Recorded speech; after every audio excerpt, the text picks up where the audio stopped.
ہر قسم کے روحانی جسمانی مسائل اور وظائف کے لیے پیر اقبال قریشی چینل کو سبسکرائب کریں۔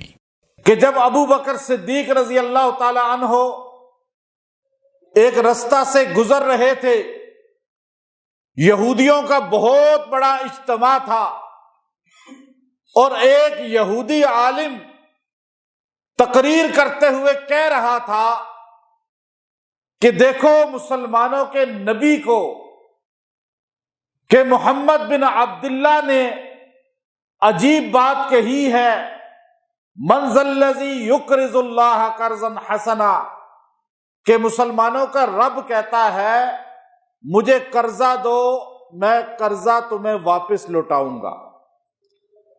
یہ قرآن کی آیت ہے۔ اللہ کو قرضہ کیسے دو؟ اللہ کی مخلوق پہ خرچ کرو، اللہ کے بندوں پہ خرچ کرو۔ اب یہاں آیت یہ اتری تو یہودیوں نے تمسخر کیا، مذاق کیا، اور بھرے مجمع کے اندر، بازار کے اندر ایک یہود عالم تقریر کرتے ہوئے مدینے میں کہہ رہا ہے کہ مسلمانوں کا رب غریب ہو چکا ہے، اس کے پاس خزانہ ختم ہو گیا ہے، اب وہ بھی ہم سے قرضہ مانگ رہا ہے کہ میرے بندوں مجھے قرضہ دو۔ پہلے ان کے نبی کا یہ عالم تھا نعوذ باللہ، اور اب تو ان کا رب بھی کنگال ہو گیا۔ اس نے اتنی توہین کی اللہ کی ذات کے متعلق کہ سیدنا ابو بکر صدیق رضی اللہ تعالیٰ عنہ بازار سے گزر رہے تھے، آپ نے یہ کلمات اس کے سنے، آپ سے برداشت نہیں ہوا کہ کوئی اللہ کی شان میں بے ادبی کرے، اللہ کی توہین اس طرح کرے۔ تو ابو بکر صدیق نے آگے بڑھ کر فرط جذبات میں، غصہ کے عالم میں اس یہودی کو تھپڑ رسید کر دیا۔ اب یہود جانتے تو تھے کہ یہ بندہ کون ہے، بے شک مخالف تھے، لیکن انہیں پتا تھا کہ نبی علیہ الصلوۃ والسلام کا جو سب سے زیادہ قریبی ہے، یار غار ہے، وہ ابو بکر صدیق ہی ہیں جو انبیاء کے بعد سب سے بڑا مقام رکھتے ہیں۔ تو یہودیوں نے ان کے اوپر ہاتھ نہیں اٹھایا، انہیں پتا تھا مدینے کے بازار میں اگر ہم نے بدلے میں آگے سے حملہ کیا تو مسلمان بدر میں کس طرح جوہر دکھا چکے ہیں، مسلمان کس طرح جہاد پر اپنی جان دینے کے لیے، اور یہاں تو شان ابو بکر کا مسئلہ تھا۔ یہودی سارے جمع ہو کر دربار رسالت میں آ گئے، بارگاہ رسالت میں آ کر کہنے لگے، اے محمد بن عبداللہ، آپ کے خاص صحابی نے ہمارے پر ہاتھ اٹھایا ہے، مجمع میں ہمارے بڑے کو تھپڑ مارا ہے۔ آپ کا قرآن کہتا ہے ان العین بالعین والانف بالانف والاذن بالاذن والسن بالسن والجروح قصاص، بدلہ برابر برابر ہوگا۔ تھپڑ مارا ہے آپ کے صحابی نے ہمارے اہل علم کو، ہمارے بڑے کو، آپ ہمیں بدلہ دیں۔ نبی نے علیہ السلام نے پوچھا بتاؤ کس نے تھپڑ مارا ہے؟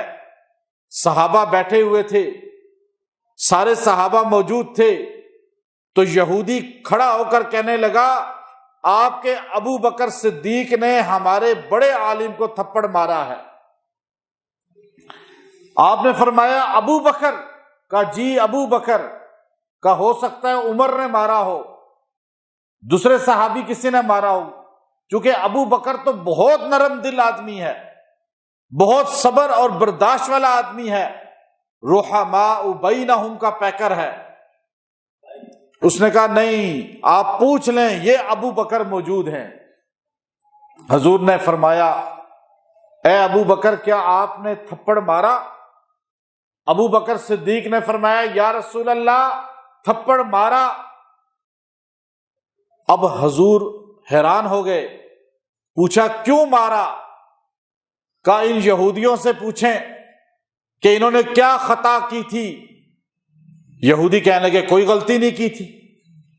ابو بکر صدیق نے فرمایا یا رسول اللہ، ان یہودیوں نے مجمع کے اندر اور ان کے بڑے نے اللہ کی شان میں توہین کی تھی، اور ایک بار نہیں بار بار توہین کی، اور یہ کہا کہ مسلمانوں کا رب غریب ہو چکا ہے، نادار ہو چکا ہے، اب وہ قرضے مانگ رہا ہے۔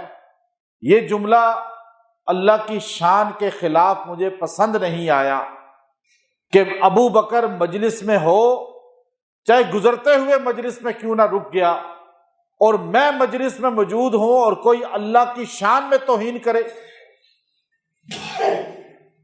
مجھ سے صبر نہیں ہوا، یہ رکا نہیں تو میں نے آخر تھپڑ مار دیا۔ حضور علیہ الصلوۃ والسلام نے پوچھا یہودیوں کیا ایسا ہوا تھا؟ سارے یہودی مکر گئے، نہیں ہم نے کوئی توہین نہیں کی۔ آج بھی تو یہی ہوتا ہے نا، صحابہ کی توہین کر کے مکر جاتے ہیں یا نہیں مکرتے؟ ابو بکر اللہ کی توہین برداشت نہیں کر سکے، اللہ والے ابو بکر کی توہین برداشت، اللہ والے ہیں یا نہیں؟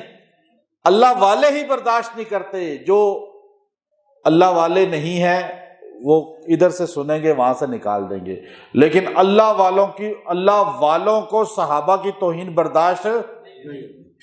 چونکہ ابو بکر نے ہمیں بتایا کہ وہ اللہ کے لیے ڈٹ گئے، تھپڑ مار دیا۔ آپ کے سامنے کوئی صحابہ کی توہین کرے فوراً تھپڑ مار دیں۔ میں آپ کو کہہ رہا ہوں، چاہے آپ کا چچا ہی کیوں نہ ہو، صحابہ پہلے ہیں چچا، صحابہ پہلے ہیں رشتے، صحابہ پہلے ہے M N A M P A حکومت، پہلے کیا ہے؟ صحابہ۔ ابو بکر کو پہلے کیا تھے؟ اللہ، اور ہمیں پہلے کیا ہے؟ ابو بکر۔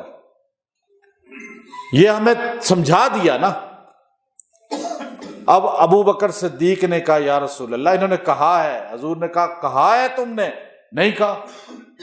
سارے یہودی کہنے لگے نہیں کہا۔ آج بھی ایسا ہی ہوتا ہے، ساری مجلس کہتی ہے جی نیت تو ان کی، لیکن ویڈیو بتا رہی ہوتی ہے توہین کی۔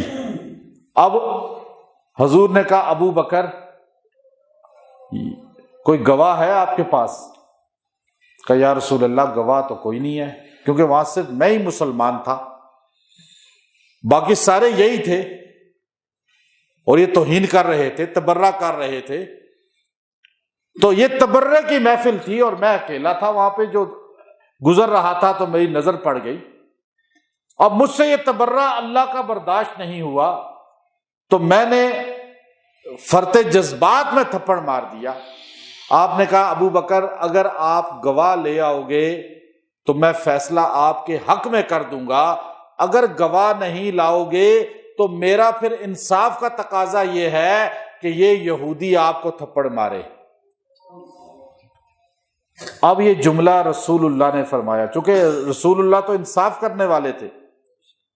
اللہ کہتا ہے یا ایھا الذین آمنوا اطیعوا اللہ واطیعوا الرسول واولی الامر منکم فإن تنازعتم فی شیء فردوہ الی اللہ والرسول۔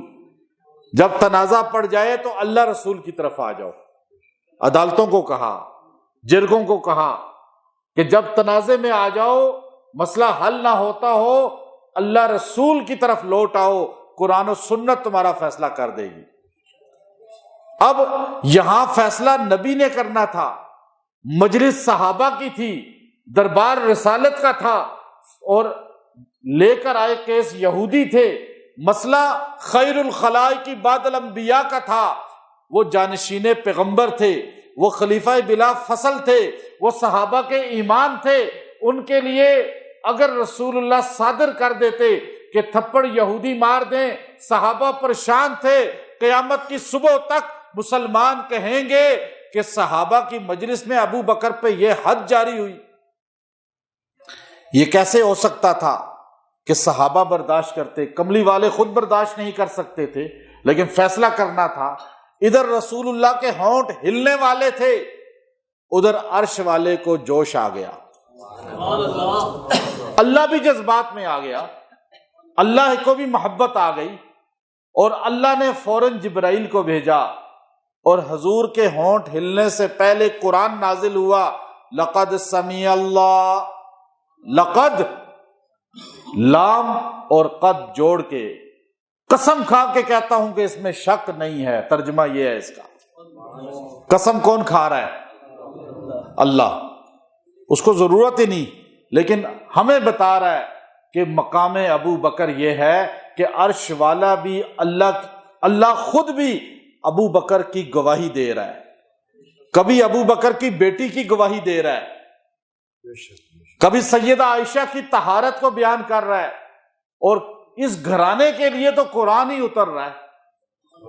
اس گھرانے کی شان کیسی ہوگی جس کی بیٹی کے لیے بھی قرآن اترے، باپ کے لیے بھی قرآن اترے۔